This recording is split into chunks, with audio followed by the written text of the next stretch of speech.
Hello students, आज हम लोग इंग्लिश ग्रामर में काइंड्स ऑफ ऑक्सिलरी वर्ब पढ़ेंगे। ऑक्सिलरी वर्ब दो तरह के हैं, primary auxiliaries and model auxiliaries. Primary auxiliaries क्या हैं? ऑक्सिलरी वर्ब्स जिनका प्रयोग हेल्पिंग वर्ब तथा मेन वर्ब दोनों फॉर्म में हो सकता है, यानी कि जिन ऑक्सिलरी फॉर्म्स का प्रयोग हम हेल्पिंग वर्ब की तरह भी कर सकते हैं और मेन वर्ब की तरह भी कर सकते हैं, उनको ही प्राइमरी ऑक्सिलरीज कहते हैं। एक बार फिर से, जिन हेल्पिंग वर्ब्स को, जिन ऑक्सिलरी वर्ब्स को हम हेल्पिंग वर्ब की तरह भी यूज कर सकते हैं और मेन वर्ब की तरह भी यूज कर सकते हैं, उनको ही कहते हैं प्राइमरी ऑक्सिलरीज। अब प्राइमरी ऑक्सिलरीज में कौन कौन से वर्ब आ जाएंगे? वर्ब टू बी, जिसके फॉर्म्स हैं, वर्ब टू बी यूज होगा जिसके फॉर्म्स हो गए be, am, is, are, was, were, been, being. Verb to be के क्या क्या हो गए forms? Be, am, is, are, was, were, been, being. उसी तरह इसमें होंगे verb to have. Verb to have के क्या क्या फॉर्म्स होंगे? Have, has, had, having. Have, has, had, having. And verb to do, इसके फॉर्म्स होंगे डू, डिड, डज। इतने ही ये जो ऑक्सिलरी वर्ब्स हैं, इतने ही verb to be, verb to have और वर्ब टू डू। और वर्ब टू बी के इतने सारे फॉर्म्स, वर्ब टू हैव के इतने सारे फॉर्म्स और वर्ब टू डू के ये तीन फॉर्म्स, ये सारे मिल करके ही इतने ही हैं प्राइमरी ऑक्सिलरीज, जिनका यूज हेल्पिंग वर्ब की तरह भी होता है और मेन वर्ब की तरह भी होता है। हमें इनमें से कुछ ऑक्सिलरीज ऐसे हैं जिनके फॉर्म्स भी होते हैं। वर्ब के फॉर्म्स, मेन वर्ब के फॉर्म्स आपको पढ़ाया था ना, first form, second form, third form, fourth form और फिफ्थ फॉर्म।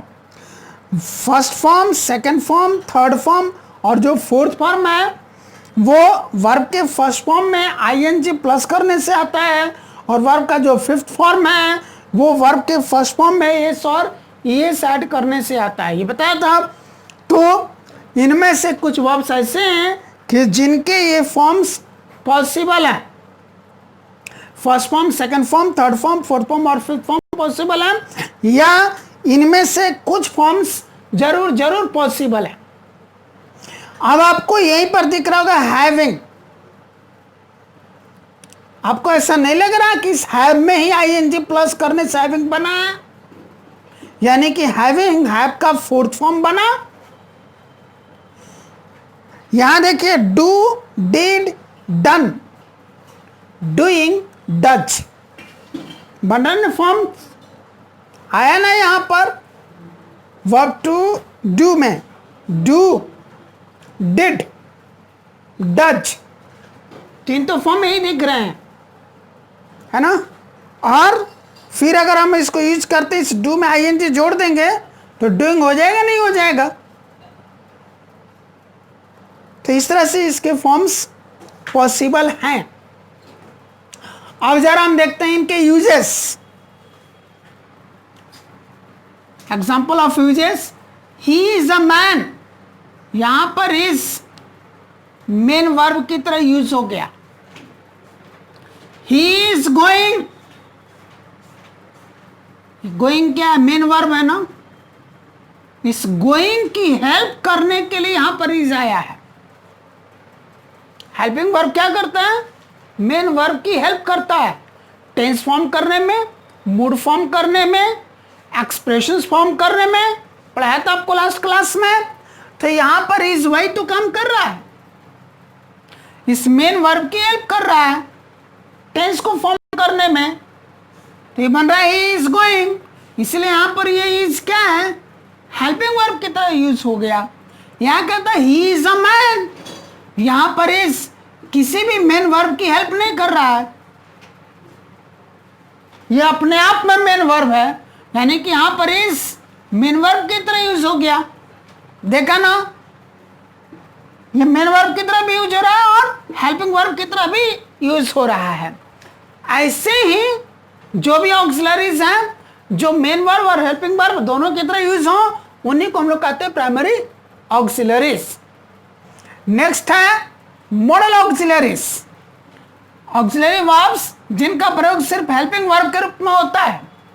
ये वो ऑक्सिलरी वर्ब्स हैं, वो हेल्पिंग वर्ब्स हैं जिनका यूज सिर्फ और सिर्फ हेल्पिंग वर्ब के रूप में ही होता है, मेन वर्ब के रूप में कभी भी इनका यूज नहीं होता।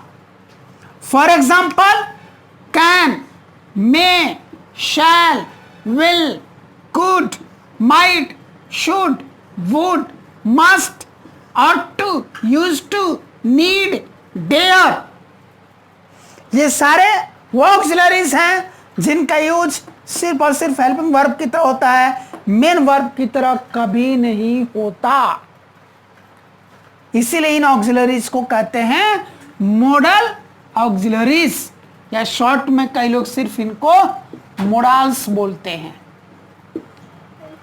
ये इनके V1, V2, V3, V4, V5 ये सारे फॉर्म्स नहीं होते, अतः इनका रूप अपरिवर्तित रहता है कि हर पर्सन के साथ, चाहे वो फर्स्ट पर्सन हो, सेकंड पर्सन हो या थर्ड पर्सन हो, हर पर्सन के साथ इसका फॉर्म ज्यों का त्यों रहता है, कभी इसका रूप नहीं बदलता, क्योंकि इसके first form, second form, third form, fourth form, fifth form होते ही नहीं है। अब डिफरेंस बिल्कुल अच्छी तरह से क्लियर हो गया होगा दोनों में। इनके भी एग्जाम्पल ऑफ यूजेस देख लेते हैं। I can help you, he will go, it may rain, it might be true. I can help you, या मेन वर्ब है हेल्प, इसी की हेल्प करने के लिए कैन आया। He will go, main verb तो गो है, उसकी हेल्प करने के लिए विल आया। इट में रेन, मेन वर्ब तो रेन है, इसकी हेल्प करने के लिए मे आया। इट माइट बी ट्रू, यहां पर भी मेन वर्ब की तरह काम कर रहा है और उसी की हेल्प करने के लिए यहां पर ये माइट आया। तो अब आप देख रहे हैं कि ये सारे वो ऑक्सिलरीज हैं जो सिर्फ और सिर्फ हेल्पिंग वर्ब की तरह काम कर रहे हैं, मेन वर्ब की हेल्प कर रहे हैं मूड फॉर्म करने में, एक्सप्रेशंस फॉर्म करने में, इसीलिए इनको हम लोग मोडाल्स कहते हैं। जनरली ये वो ऑक्सिलरी वर्ब्स हैं जो मूड को फॉर्म करने में हेल्प करते हैं मेन वर्ब की, इसीलिए उस मूड से इनका नाम पड़ गया है मोडाल्स। तो अब मेरे ख्याल से ऑक्सिलरी वर्ब्स के दो टाइप आपको खूब अच्छी तरह से समझ में आ गए होंगे, इनके डिफरेंसेस भी समझ में आ गए होंगे। नेक्स्ट क्लास में ये जितने भी मॉडल ऑक्सिलरीज यहाँ पर हैं उन सभी का अलग अलग यूज हम लोग सीखेंगे कि कैन कहाँ कहाँ कब कब किस सेंस में यूज होता है, मे कहाँ कहाँ कब कब किस किस सेंस में यूज होता है। इसी तरह इन सभी मोडाल्स के बारे में हम लोग स्टडी करेंगे। Thank you.